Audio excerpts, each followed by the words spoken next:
अस्सलाम वालेकुम friends and welcome to my YouTube channel. So last कुछ वीडियोस में हमने अपना जो प्लेयर है वो सेटअप किया था और आज की और जो फाइनली हमने अपने प्लेयर को रनिंग कंडीशन में हम ले आए थे। तो ये जिस तरह आप प्ले करके ये देख सकते हैं कि प्लेयर हमारा जो है वो रनिंग कंडीशन में आ गया है। तो अब हम इसके ऊपर अप्लाई करेंगे रोटेशन। इसकी जो टर्निंग की जो फंक्शनैलिटी है वो आज हम इसमें ऐड करेंगे।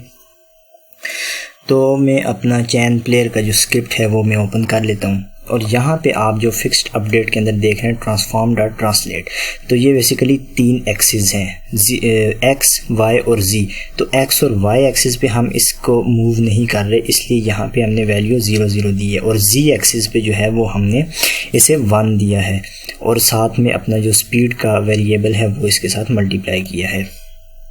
तो अब हम एक और चीज़ यहाँ पे कर सकते हैं, ये जो एक्स एक्सिस है, तो अब हमने डिटेक्ट करना है कि प्लेयर जो है वो जब लेफ़्ट और राइट एरो कीज़ प्रेस करे तो उस हिसाब से हम अपने प्लेयर को लेफ़्ट और राइट पे मूव करें। तो यहाँ पे मैं लिखता हूँ input dot gate axis horizontal. तो बेसिकली ये जो हॉरिजॉन्टल ये जो लाइन है ये इस चीज़ को चेक करेगी कि यूज़र ने लेफ़्ट या राइट की अगर प्रेस की है तो उसकी वैल्यू यहाँ पे ये ले लेगा। तो अगर लेफ़्ट हुआ तो माइनस में कोई वैल्यू आएगी और राइट हुआ तो कुछ पॉजिटिव वैल्यू आएगी। तो इस हिसाब से हमारा जो प्लेयर है वो लेफ़्ट या राइट पे मूव करेगा। तो इसको मैं सेव करता हूँ और सेव करके अब हम अपने गेम को रन करके चेक करते हैं।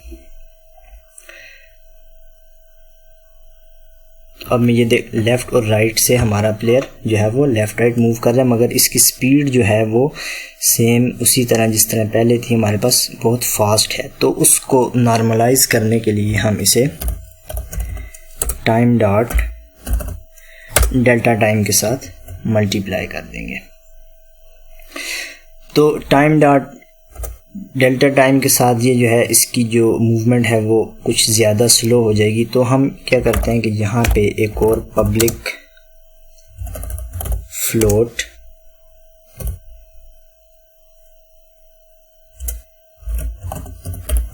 मूव स्पीड, तो मूव स्पीड का एक वेरिएबल ले लेते हैं जिस तरह हमने स्पीड का वेरिएबल लिया था, ताकि हम अपने हिसाब से इसको कंट्रोल कर सकें। और इसके साथ ही हम इसको मल्टीप्लाई कर देंगे अपने मूव स्पीड को। तो ये बेसिकली हमारा जो इसके साथ हमने टाइम डॉट डेल्टा टाइम को मल्टीप्लाई किया, उसके साथ हमने मूव स्पीड जो है वो उसको मल्टीप्लाई कर दिया। अब यहाँ पे अगर आप यूनिटी चैन पे क्लिक करें तो यहाँ पे जो स्क्रिप्ट का कंपोनेंट है यहाँ पे आपको वो जो वेरिएबल है वो यहाँ पे अपीयर होगा।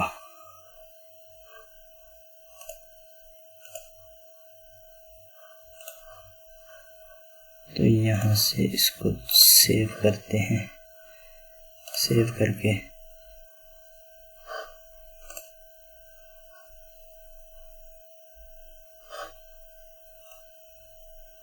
तो ये अब आप देख सकते हैं कि मूव स्पीड जो है वो हमारे पास आ गया। तो इसको हम कोई वैल्यू दे देते हैं 1 या कोई भी वैल्यू, और अब हम चेक करते हैं कि हमारी जो रोटेशन है वो, तो ये अब आप देख रहे हैं कि स्लोली जो है वो लेफ़्ट राइट पे मूव कर रहा है। तो इसकी वैल्यू को हम यहाँ से बढ़ा के 5 कर देते हैं। 5 के बाद अब इसे दोबारा रन करके चेक करते हैं।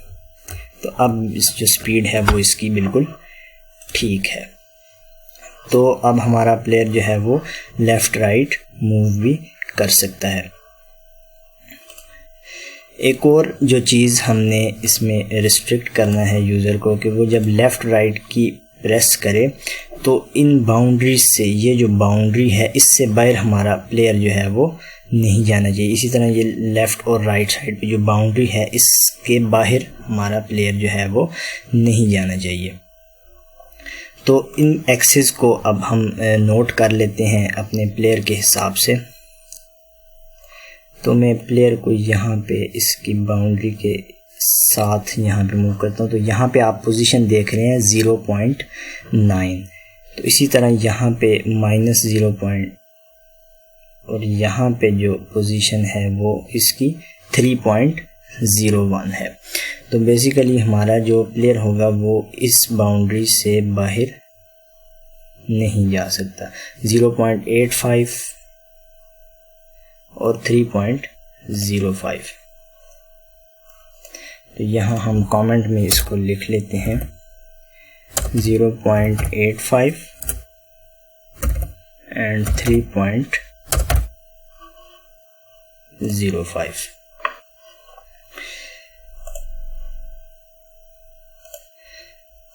तो ये जो हमने वैल्यू लिखी थी यहाँ पे, इस सब को हम यहाँ पे एक और वेरिएबल हम बना लेते हैं फ्लोट टाइप का, LR लेफ़्ट राइट।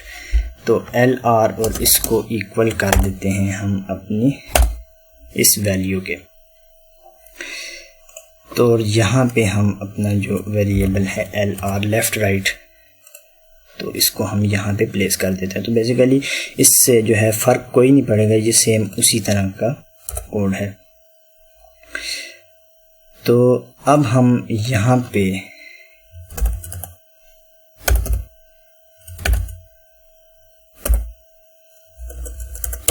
एक इसकी लाइब्रेरी होती है, फंक्शन होता है mathf.clamp। तो बेसिकली mathf.clamp जो है ये क्या करता है कि ये आपसे वैल्यू लेता है और उसकी मिनिमम और मैक्सिमम वैल्यू जो भी आप किसी वेरिएबल को असाइन करना चाहें वो उन दोनों वैल्यूज़ के दरमियान में इसको क्लैंप कर लेता है।